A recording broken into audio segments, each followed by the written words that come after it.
করি, সম্মান করি, ভালোবাসি। ওনার মাদ্রাসা মানে আমার মাদ্রাসা। এর জন্য দায়িত্ববোধের জায়গা থেকে আসা। আমি আসলে মারাত্মকভাবে অসুস্থ। আজকে 3-4 দিন যাবত একেবারে বিছানায় বসা ছিল। মোটামুটি লাগাতার 4-5 দিনের প্রোগ্রাম বন্ধ, আগামী বেশ কয়েকদিনের প্রোগ্রামও বন্ধ। যার কারণে যেহেতু মাদ্রাসা হাবিব ভাই আমার ভাই, এর জন্য আমি মনে করেছি আমার মাদ্রাসা এই জন্য হাজিরা দেওয়ার জন্য, দোয়া নেওয়ার জন্য বসা। বড়দের মজলিস, বড়দের মজমা, কথা বলার মতো আমার যোগ্যতাও নাই, না আছে যোগ্যতা, না আছে আমল, না আছে ইলম, কোনোটাই নেই। তারপরেও শুধু দোয়া নেওয়ার জন্য বসা। একটু মহাব্বতের সাথে জানতে চাই, বলবেন আল্লাহ পাক রব্বুল আলামিন আপনাকে আমাকে যে দুনিয়ার মধ্যে প্রেরণ করেছেন এমনিই না কোনো কারণ দিয়ে? একটু আসতে বলেন তো। আচ্ছা, আর একটু আসতে বলেন তো। আজি বলি আসতে বলতে, বলেন আপনারা জোরে। আসলে বলেন কেমনে পাঠাইছেন? এমনি না কোনো কারণ দিয়া? কুরআনুল কারীমের সূরা মুলকের 2 নম্বর আয়াতে কারীমার মধ্যে তাকালে আমরা দেখতে পাই কিছু, আল্লাহ তাআলা কিছু একটা বলেছেন আমাদেরকে। কি রব বলেন? আল্লাযী খালাকাল মাউতা ওয়াল হায়াতা লিয়াবলুয়াকুম আইয়ুকুম আহসানু আমালা। রব্বুল ইজ্জত জালাল আল্লাহ পাক রব্বুল আলামিন বলেন, আমি জীবিত এবং মৃত। এক কথায় আদম আলাইহিস সালাম থেকে শুরু করে কিয়ামত পর্যন্ত যত মানুষ দুনিয়ার মধ্যে ছিল, আছে, আসবে, এই সব মানুষগুলোকে আমি আল্লাহ সৃষ্টি করলাম। বলেন তো আমাদের খালিক কে? মালিক কে? রাজ্জাক কে? এই সব কিছুর মালিক হলো একমাত্র আল্লাহ। রব্বুল ইজ্জত জালাল আল্লাহ পাক বলেন, আমি জীবিত এবং মৃতকে সৃষ্টি করলাম। বলে কেন? আল্লাহ পাক বলেন, লিয়াবলুয়াকুম আইয়ুকুম আহসানু আমালা। আমি জীবিত এবং মৃতকে দুনিয়ার মধ্যে পাঠাইলাম। মুফাসসিরিনে কেরামগণ বলেন, আল্লাহ তাআলা আপনাকে আমাকে পাঠাইছেন পরীক্ষা করবেন। লিয়াবলুয়াকুম আইয়ুকুম, পরীক্ষা করার জন্য। পরীক্ষা কি পরীক্ষা? বলে আহসানু আমালা, কার আমলটা কত বেশি সুন্দর, কার আমলটা কত বেশি ভালো, কার আমলটা কত বেশি চমৎকার, কার আমলটা কত বেশি উত্তম। আল্লাহ পাক রব্বুল আলামিন আপনাকে আমাকে এই ব্যাপারটাই পরীক্ষা করবেন, কার আমলটা কত বেশি সুন্দর। মনে রাখবেন, এই পরীক্ষা থেকে কেউ কিন্তু বাদ পড়বে না, কেউ না। লিয়াবলুয়াকুম আইয়ুকুম, এই পরীক্ষা থেকে আপনি আমি বাদ পড়ার কোনো সুযোগ নাই, কোনো সুযোগ নাই। রব্বুল ইজ্জত জালাল এই পরীক্ষাকে আরো মজবুত করে কুরআনুল কারীমের সূরা বাকারার মধ্যে বলেন, ওয়ালানাবলুওয়ান্নাকুম বিশাইইন মিনাল খাউফি ওয়াল জুউ ওয়া নাকসিম মিনাল আমওয়াল ওয়াল আনফুসি ওয়াস সামারাত ওয়া বাশশিরিস সাবিরিন। আল্লাহ পাক রব্বুল আলামিন বলেন, গোলাম আমি তোদেরকে পরীক্ষা করবই করব। এই পরীক্ষা থেকে কেউ বাদ পড়বা না, কেউ না। এই পরীক্ষা থেকে বাঁচার কোনো উপায় নাই, সবাইকে পরীক্ষার সম্মুখীন হওয়া লাগবে। মনে করবেন আপনি আমি যে হালতে আছি, এই হালতটাই আল্লাহর পক্ষ থেকে একটা পরীক্ষা। এরে বান্দা গোলাম, আপনি আমি আলেম, মনে রাখবেন আলেম হওয়াটাও হলো একটা পরীক্ষা। আপনি আমি ইঞ্জিনিয়ার, ইঞ্জিনিয়ার হওয়াটাও মালিকের পরীক্ষা। আপনি আমি একজন ডাক্তার, ডাক্তার হওয়াটাও হলো একটা পরীক্ষা। আপনি আমি যে হালতেই থাকি না কেন, কৃষক হওয়া, দিনমজুর হওয়া, চাষাবাদ হওয়া, এমপি হওয়া, মন্ত্রী হওয়া, মেম্বার হওয়া, কমিশনার হওয়া, শিক্ষক হওয়া, ছাত্র হওয়া, নারী হওয়া, পুরুষ হওয়া, এক কথায় আপনি যেই হালতেই থাকেন না কেন, ওই হালতটাই হলো আল্লাহ তাআলার পক্ষ থেকে আপনার আমার জন্য একটা পরীক্ষা, একটা পরীক্ষা। রব্বুল ইজ্জত জালাল বলেন, এই পরীক্ষাকে আমি করব কেমন করে? আল্লাহ বলেন, ওয়াল জু, মাঝে মাঝে আমি বান্দাকে পরীক্ষা করব ক্ষুধা দিয়া, ক্ষুধা। ওয়াল খাউফ, আল্লাহ বলেন বান্দাকে আমি মাঝে মাঝে পরীক্ষা করব ভয় দিয়া, ভয়। আল্লাহ বলেন ওয়াল আমওয়াল, আমি বান্দাকে মাঝে মাঝে পরীক্ষা করব একটু সম্পদ দিয়া, সম্পদ। আল্লাহ বলেন ওয়াল ওয়াসসামারাত, মাঝে মাঝে পরীক্ষা করব একটু ফলমূল দিয়া। এক কথায় আমি আল্লাহ বান্দাকে ভয় দিয়া পরীক্ষা করব, আবার ভয় ছাড়াও পরীক্ষা করব। পেটের যন্ত্রণা ক্ষুধা দিয়া পরীক্ষা করব, আবার ক্ষুধা না দিয়া পরীক্ষা করব। আমি আল্লাহ বান্দাকে সম্পদ দিয়া, টাকা পয়সার ক্ষমতা দিয়া, পাওয়ার দিয়া পরীক্ষা করব, আবার বান্দাকে গরিব বানায়া, দুর্বল বানায়া, ফকির বানায়া পরীক্ষা করব।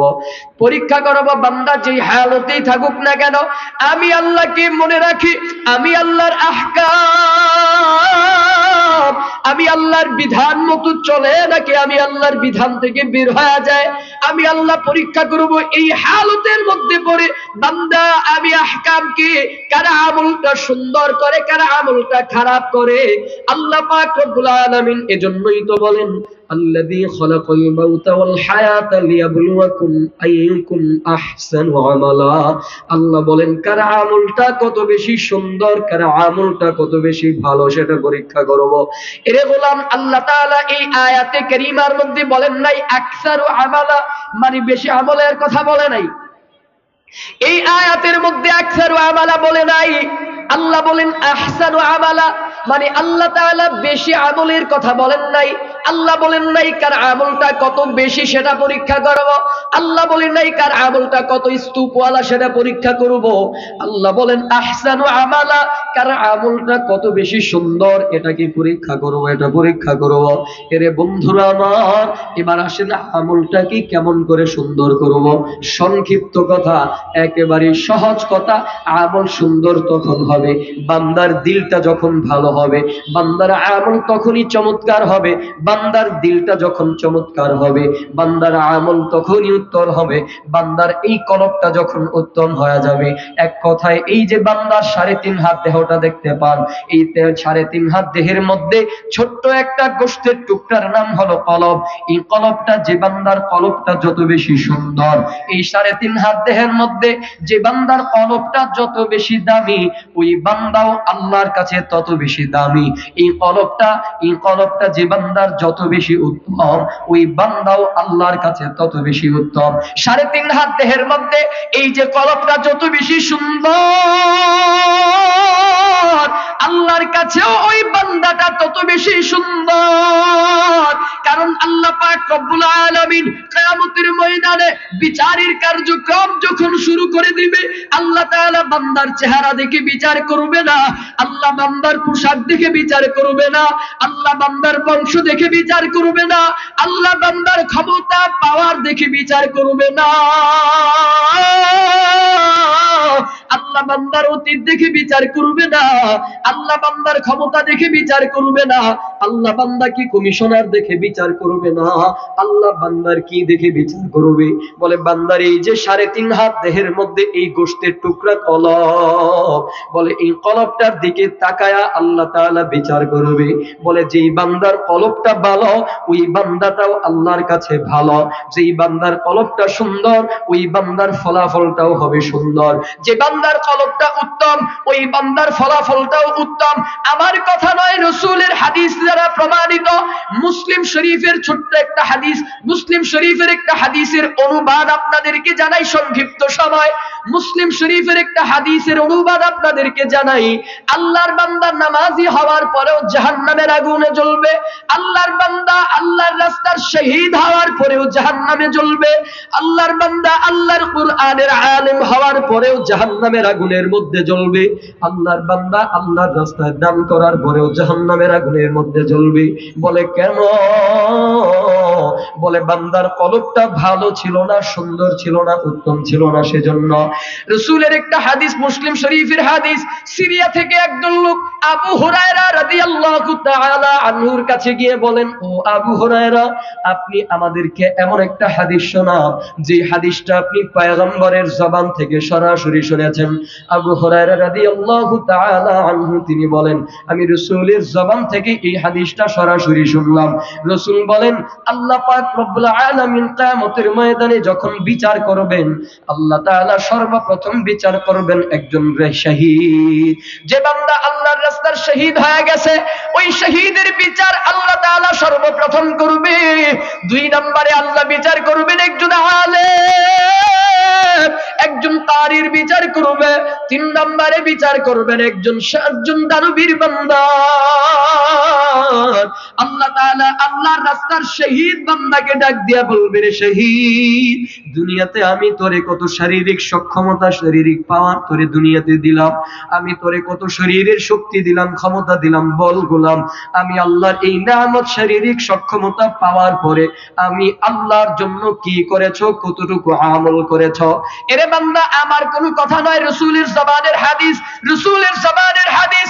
রাসূল বলেন আল্লাহ তাআলা বান্দাকে বলবে, কি করেছো আমার জন্য, কি করেছো? আল্লাহর বান্দা শহীদ বলবে, আল্লাহ, আমি তোমার এই নিয়ামত শারীরিক সক্ষমতা ভোগ করেছি। আল্লাহ, তোমার এই শারীরিক সক্ষমতা ভোগ করার পরে আমি তোমার জন্য কি করেছি জানো? কি করেছি জানো? আল্লাহ, আমি তোমার রাস্তায় যুদ্ধ করেছি। শুধু যুদ্ধ পর্যন্তই ক্ষান্ত নয়, আল্লাহ, আমি যুদ্ধ করতে করতে তাকায় দেখো, এই যে রক্ত মাখা শরীর নিয়ে তোমার দরবারে হাজির হলাম, আল্লাহ, আমি যুদ্ধ করতে করতে তোমার রাস্তার একজন শহীদ হয়ে গেছি। আল্লাহ তাআলা ডাক দিয়ে বলবে, গোলাম, কার জন্য যুদ্ধ করেছো, কার জন্য শহীদ হয়েছো? বান্দা বলবে, আল্লাহ, লিল্লাহি রাব্বিল আলামিন, শুধুমাত্র কেবলমাত্র তোমার জন্য যুদ্ধ করলাম, তোমার জন্য শহীদ হয়েছি। আল্লাহ ডাক দিয়ে বলবে, গোলাম, সাবধান, খবরদার, মিথ্যা বলবি না, মিথ্যা বলিস না, মিথ্যা বলিস না। তুই যুদ্ধ করেছো ঠিক, শাহাদাত বরণ করেছো ঠিক, তবে আমার জন্য নয়, দুনিয়ার মানুষকে দেখাবার জন্য। দুনিয়ার মানুষ তোমাকে যোদ্ধা বলে ডাকবে, দুনিয়ার মানুষ তোমাকে শাহাদাত বরণ করনেওয়ালা ডাকবে, দুনিয়ার মানুষ তোমাকে বীর বলে ডাকবে, দুনিয়ার মানুষ তোমাকে বীর বলে ডাকবে, সাহসী বলে ডাকবে, যোদ্ধা বলে ডাকবে। এজন্য যুদ্ধ করেছো, তার জন্য যুদ্ধ করেছো। যাও রে গোলাম, যাও যাও, দুনিয়ার মানুষের উপরে, দুনিয়ার নিয়তের উপরে বরকত দুনিয়ার মধ্যে পেয়ে গেছো। আমার দরবারে কিছু নাই, আমার দরবার থেকে হালাল। আল্লাহ শাহাদাত বরণকারী বান্দার জন্য ফেরেশতাদেরকে ডাক দিয়া বলবি, এই ফেরেশতারা আমার নাফরমানকে উপর করে শোয়াও, আমার নাফরমানকে উপর করে শোয়াইয়া টেনে টেনে হেচড়ায়া হেচড়ায়া জাহান্নামের আগুনের মধ্যে নিয়ে ফালাও। আল্লাহু আকবার, আল্লাহু আকবার। ওই নাফরমান শাহাদাত বরণকারী বান্দাকে তখন উপর করে শোয়াইয়া টেনে টেনে হেচড়ায়া হেচড়ায়া জাহান্নামের আগুনের মধ্যে নিয়ে ফালাবে। আল্লাহ তাআলা 2 নম্বরে ডাক দিবে আমার মতো একজন কাঠমোল্লাকে, আমার মতো একজন কামবাখতে, আমার মতো একজন নাফরমানকে ডাক দিয়ে বলবে, রে আলে, এ কারি, দুনিয়াতে তোরে আমি কত চমৎকার মধুর একটা কণ্ঠ দিলাম, দুনিয়াতে আমি তোরে কত আমার কুরআনের ইলম তোর সিনার মধ্যে দিলাম, বল রে গোলাম, বল বল, আমার এই নিয়ামত ভোগ করার পরে আমার জন্য তুই কি করেছো, কতটুকু আমল করেছো? আল্লাহর বান্দা ওই আলেম আর কারি বলবে, আল্লাহ, আমি তোমার এই নিয়ামত ভোগ করেছি, স্বীকৃতি প্রদান করি। আল্লাহ, তবে জানো, তোমার এই নিয়ামত পাওয়ার পরে আমি দুনিয়ার মানুষকে কোরআন তিলাওয়াত করে করে শোনাইতাম, দুনিয়ার মানুষকে কোরআনের বয়ান করে করে শোনাইতাম। আল্লাহ তাআলা বলবে, বান্দা, কার জন্য করেছো, কার জন্য করেছো? বান্দা বলবে, আল্লাহ, লিল্লাহি রাব্বিল আলামিন, শুধুমাত্র তোমার জন্য, তোমার জন্য। আল্লাহ ডাক দিয়ে বলবে, খবরদার, মিথ্যা বলিস না, মিথ্যা বলবি না। এই গোলাম, তুই দুনিয়াতে মানুষকে কোরআনের বয়ান করেছো ঠিক, দুনিয়াতে মানুষকে কোরআনের তিলাওয়াত করেছো ঠিক, তবে আমার জন্য নয়, আমার জন্য নয়, দুনিয়ার মানুষকে দেখাবার জন্য। দুনিয়ার মানুষ তোমাকে কারি বলে ডাকবে, দুনিয়ার মানুষ তোমাকে বড় বক্তা বলে ডাকবে, দুনিয়ার মানুষ তোমাকে বড় খতিব বলে ডাকবে, দুনিয়ার মানুষ তোমাকে বড় আলেম বলে ডাকবে, দুনিয়ার মানুষ তোমাকে বড় মুহতামিম বলে ডাকবে, দুনিয়ার মানুষ তোমাকে বড় শাইখুল হাদিস বলে ডাকবে। এর জন্য বয়ান করেছো, তাদরিস করেছো, দর্স দিয়েছো। এ গোলাম, যাও যাও, দুনিয়ার দুনিয়ার মানুষ তোমাকে আলেম, বক্তা, খতিব বলে ডাকতো, বড় কারি বলে ডাকতো। আমার দরবারে কিছু নাই, আমার দরবার থেকে হালাক। আল্লাহ তাআলা ফেরেশতাদেরকে ডাক দিয়া বলবে, আমার এই নাফরমানকে উপর করে শুয়াইয়া টেনে টেনে হেচড়ায়া হেচড়ায়া জাহান্নামের আগুনের মধ্যে নিয়ে ফালাও। আল্লাহর আযাবের ফেরেশতারা তখন ওই আলেম আর কারিকে উপর করে শুয়াইয়া টেনে টেনে হেচড়ায়া হেচড়ায়া মালিকের জাহান্নামের আগুনের মধ্যে নিয়ে ফালাবে। আল্লাহ তাআলা 3 নম্বরে ডাক দিবে একজন দানবীর বান্দাকে। দানবীর বান্দাকে ডাক দিয়ে বলবে, রে দানবী, দুনিয়াতে আমি তোরে কত আমার রিজিক সম্পদ আমি তোরে দিলাম, দুনিয়াতে আমি তোরে কত ধন দৌলত সম্পত্তির মালিক বানাইলাম, বল রে গোলাম, বল বল আমার এই নিয়ামত সম্পত্তি পাওয়ার পরে আমার জন্য কি করেছো, কতটুকু আমার জন্য আমল করেছ? ওই বান্দা বলবে, দানবীর বলবে, আল্লাহ, দুনিয়াতে আমি তোমারই নিয়ামত ভোগ করেছি ঠিক মালিক, তবে তোমারই নিয়ামত পাওয়ার পরে কি করেছি জানো? আল্লাহ, আমি সিলায়ে রহম, আত্মীয়তার বন্ধন হক আমি আদায় করেছি, দুনিয়ার হক আমি আদায় করেছি। আল্লাহ, আমি পাড়া প্রতিবেশীর হক আমি আদায় করেছি। আল্লাহ, এমন কোন খাত নাই যেই খাতে দান করলে তুমি সন্তুষ্ট হতো না। আল্লাহ, আমি মাদ্রাসায় দান করেছি, মসজিদে দান করেছি। আল্লাহ, আমি মাহফিলে দান করেছি। আল্লাহ, আমি জনগণের কল্যাণে ব্যয় করেছি। আল্লাহ, আমি ইয়াতীমের পিছনে দান করেছি, মিসকিনের পিছনে দান করেছি, অসহায় মানুষের পিছনে ব্যয় করেছি, জনগণের কল্যাণে ব্যয় করেছি, সমাজের সংস্কারে আমি ব্যয় করেছি। আল্লাহ, আমি এমন কোন খাত নাই যেই খাতে দান করলে তুমি খুশি হইতা না। এমন প্রতিটা খাতে আমি আল্লাহ তোমার দেওয়া এই অর্থ সম্পদ আমি ব্যয় করেছি। আল্লাহ বলবে, গোলাম, কার জন্য করেছো, কার জন্য করেছো? বান্দা বলবে, লিল্লাহি রাব্বিল আলামিন, আল্লাহ, আমি তোমার জন্য করলাম, তোমার জন্য করেছি। আল্লাহ বলবে, খবরদার বান্দা, মিথ্যা বলবি না, নিশ্চয়ই তুই আমার জন্য করস নাই, দুনিয়ার মানুষকে দেখাবার জন্য করেছ। যাও রে বান্দা, যাও যাও, দুনিয়ার মানুষ তোমাকে বড় দানবীর বলে ডাকতো, দুনিয়ার মানুষ তোমাকে বড় দানশীল বলে ডাকতো, বড় দানবীর বলে ডাকতো। এরে গোলাম, যাও যাও, তোর দুনিয়াতে নিয়তের উপরে বরকত দুনিয়ার মধ্যে পেয়ে গেছো, আমার দরবারে কিছু নাই, আমার দরবার থেকে হালাক। আল্লাহ তাআলা ফেরেশতাদেরকে বলবে, এই নাফরমানকেও উপর করে শুয়াইয়া টেনে টেনে হেচড়ায়া হেচড়ায়া জাহান্নামের আগুনের মধ্যে নিয়ে ফেলাও। ফেরেশতারা তখন ওই দানবীর দানশীল বান্দাকেও টেনে টেনে হেচড়ায়া হেচড়ায়া জাহান্নামের মধ্যে নিয়ে ফেলাবে। এ মুসলমান বন্ধুরা আমার, এ বনশ্রীর মুসলমান বন্ধুরা আমার, এক কথায় আল্লাহ তাআলা অনুরূপ ভাবে সব আবেদিনকে ডাক দিয়া বলবে, এরে গোলাম, নামাজ পড়েছো? বলে, হ্যাঁ মালিক, নামাজ পড়লাম। রোজা করেছো? হ্যাঁ মালিক, রোজা করলাম। হজ করেছো? বলে, হ্যাঁ মালিক, হজ করলাম। যাকাত দিয়েছো? বলে, মালিক, হ্যাঁ আমি যাকাত দিলাম। আল্লাহ তাআলা সব আবেদিনদেরকে যখন জিজ্ঞাসা করবে, সবাই একই উত্তর দিবে, আল্লাহ, তোমার জন্য করলাম, তোমার জন্য করলাম, তোমার জন্য করলাম। কিন্তু যারা আল্লাহর জন্য করে নাই, এদেরকে আল্লাহ তাআলা ডাক দিয়ে বলবে, দুনিয়ার নিয়তের উপরে বরকত দুনিয়াতে পেয়ে গেছো, যাও যাও, আজকে চিরস্থায়ী জাহান্নামের মধ্যে তুই নিক্ষেপ হয়ে যা। এজন্য বন্ধুরা আমার, এ বনশ্রীর মুসলমান বাবারা আমার, একটু মুহাব্বতের সাথে জানতে চাই, আওয়াজ করে বলবেন, আপনার আমার ইবাদত হবে একমাত্র কার জন্য? রাজি আছেন ইনশাআল্লাহ? আর একটু মুহাব্বতে বলবেন, রাজি আছেন ইনশাআল্লাহ? তাহলে শেষ আলোচনা শেষ, ছোট্ট একটা সবক আপনাদের জন্য। আচ্ছা, হাবিব ভাই, আর 5 মিনিট, তাহলে কষ্ট হবে না তো? তাহলে ছোট্ট একটা আমল আপনাদের জন্য আগে দিই। চলে আসছে। তাহলে ছোট্ট একটা আমল, তাই হুজুর চলে আসছে। আমল হলো,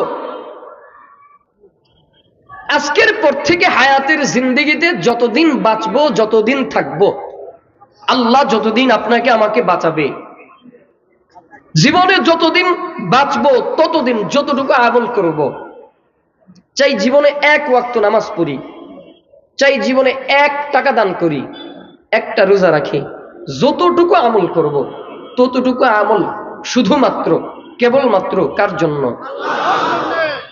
রাজি আছি ইনশাআল্লাহ? রাসূল কি বলেন জানেন? আখলিস দীনাকা ইয়াকফিকাল আমালুল কালিল। বান্দা এই জায়গাটাকে খাঁটি করে, এই জায়গাটাকে খাঁটি করো, এই জায়গাটাকে খাঁটি করে অল্প আমল করো, আমালুল খালিল। যদি আমলটা আল্লাহর জন্য হয়, এই আমলের উসিলায় আল্লাহ নাজাতের ফয়সালা করে দিবে। বুঝলে? এই আমলের উসিলায় আল্লাহ নাজাতের ফয়সালা করবে। পড়েন না আলহামদুলিল্লাহ। তাহলে আমলটা হওয়া লাগবে কার জন্য? আর একটু আসতে বলেন, কার জন্য? আল্লাহর জন্য। এটা আমার কথা নয়, আল্লাহ তাআলা তার পয়গম্বরকে শিখায়া দিচ্ছেন। ও বন্ধু, আল্লাহ তাআলা বলেন, কুল, হে নবী আপনি বলে দেন, কুল ইন্না সলাতি ওয়া নুসুকি ওয়া মাহইয়ায়া ওয়া মামাতি লিল্লাহি রাব্বিল আলামিন। আল্লাহ তাআলা তার প্যারা হাবিবকে শিখায়া দেয়, হে পয়গম্বর, কুল, হে নবী আপনি বলে দেন, ইন্না সলাতি আমার নামাজ, ওয়া নুসুকি আমার কুরবানি, ওয়া মাহইয়ায়া ওয়া মামাত আমার জীবন আমার মরণ, এক কথায় আমার যা কিছু আছে সব কিছু হবে কেবলমাত্র শুধুমাত্র লিল্লাহি রাব্বিল আলামিন। আমার সব কিছু হবে একমাত্র আল্লাহর জন্য। একটু মুহাব্বতে বলবেন, যে আল্লাহ তার পয়গম্বরকে শিখায়া দেয়, দুনিয়ার সবচাইতে শ্রেষ্ঠ মানুষটাকে শিখায়া দিলেন, বলে সব কিছু হবে আল্লাহর জন্য, আল্লাহর জন্য। তো ওই আখিরি পয়গম্বরের অনুসারী হয়ে, ওই আখিরি জামানার পয়গম্বরের উম্মত হয়ে, ওই আখিরি জামানার আশিক হয়ে আপনার আমার আমলটাও হবে শুধুমাত্র কার জন্য? এজন্য বান্দা যখন আল্লাহর জন্য আমল করবে, ওই আমলটার উসিলায় আল্লাহ তাআলা মাফ করে দিবে।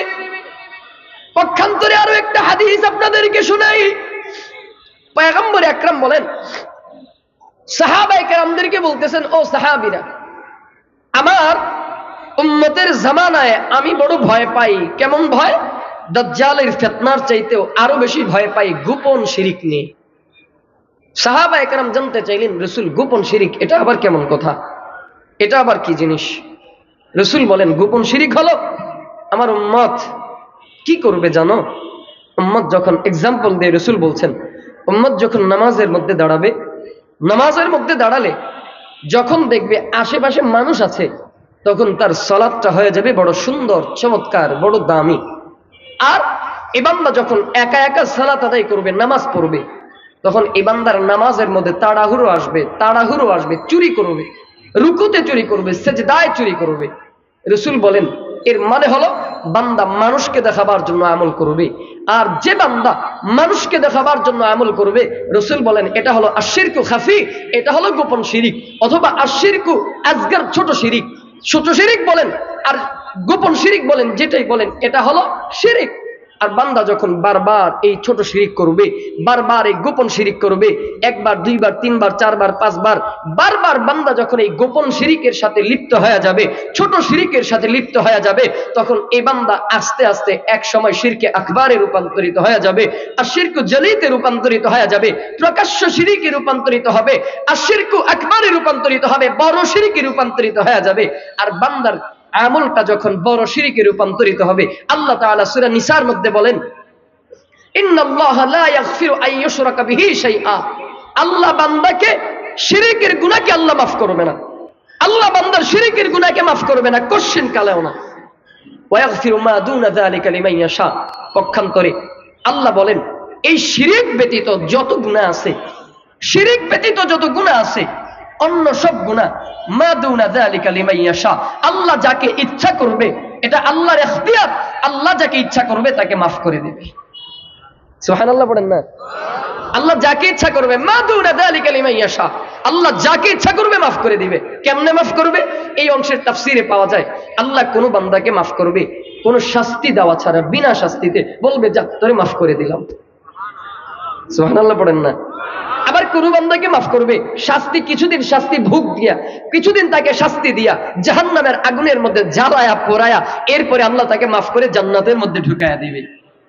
আবার কিছু বান্দাকে মাফ করবে, তাফসীরের কিতাবে এই অংশের তাফসীরে পাওয়া যায়, আল্লাহ আবার কিছু বান্দাকে মাফ করবে। কেমনে? বলে রাসূলের সুপারিশের উসিলায়, আল্লাহ রাসূল সুপারিশ করবে, এই সুপারিশের উসিলায় আল্লাহ বান্দাকে মাফ করে জান্নাত দিয়ে দিবে। আবার কিছু বান্দাকে মাফ করবে কোরআনের সুপারিশের উসিলায়, কারণ রাসূল বলেন, ইকরাউল কুরআন ফাইন্নাহু ইয়াতি ইয়াউমাল কিয়ামাতি শাফিআন লিআসহাবি।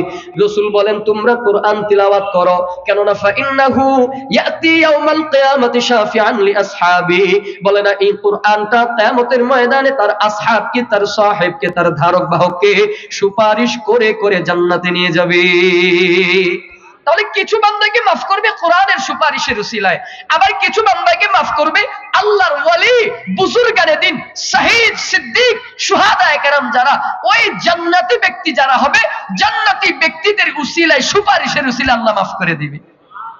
আর পক্ষান্তরে লা ইয়াগফিরু আন ইউশরাকা বিহি শাইআ, যারা শিরক করবে, শিরক করবে, শিরক করবে, শিরকের গুনাহ নিয়ে যারা কবরের মধ্যে যাবে, আল্লাহ তাআলা বলেন কশিন কানেও এদেরকে মাফ করা হবে না, বিনা হিসাবে এদেরকে জাহান্নামের মধ্যে নেওয়া হবে। তাহলে বলেন আমরা দুনিয়াতে যতদিন বাঁচবো আমল করব কার জন্য? এবার এই আমলটা যদি কেউ দুনিয়ার মানুষকে দেখাবার জন্য করে, রাসূল বলেন সেটা হলো গোপন শিরক। শুধু এই কথাটা বোঝাবার জন্যই আপনাদেরকে এতগুলো কথা বললাম।